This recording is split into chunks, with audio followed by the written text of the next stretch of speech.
The Wright brothers are known for inventing the airplane. As children, the Wrights were inspired when their father had brought home a toy helicopter made by a French aeronautical pioneer. They played with this toy until it broke, and then they made their own. They would work in a bicycle shop when they were older and would eventually own their own company, the Wright Bicycle Company.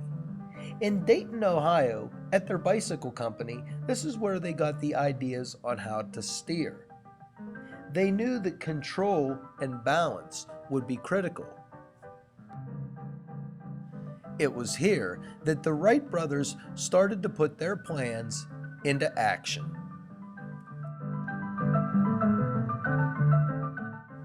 They began working on designs and would go on to develop a glider that flew like a kite.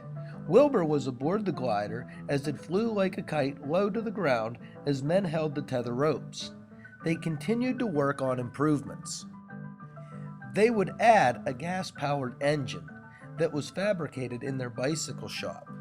And in December of 1903, in Kitty Hawk, North Carolina, the Wright brothers flew the first airplane. After this successful flight, for the next several years, the Wright brothers continued to make improvements in their airplane. They even began to mass-produce airplanes, and in 1910, the Model B Flyer would be the first mass-produced airplane made by the Wright brothers. This was released at about the same time that the Ford Model T was released. The airplane was making changes in transportation.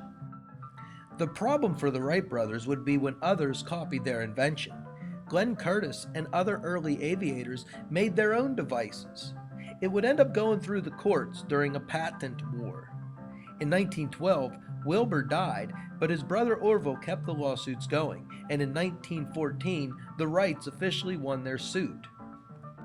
Orville felt vindicated, but Curtiss avoided penalties through legal tactics. Oddly, Wright and Curtiss combined in 1912 and formed the Curtiss-Wright Company that still exists today and is involved in high-tech aerospace manufacturing.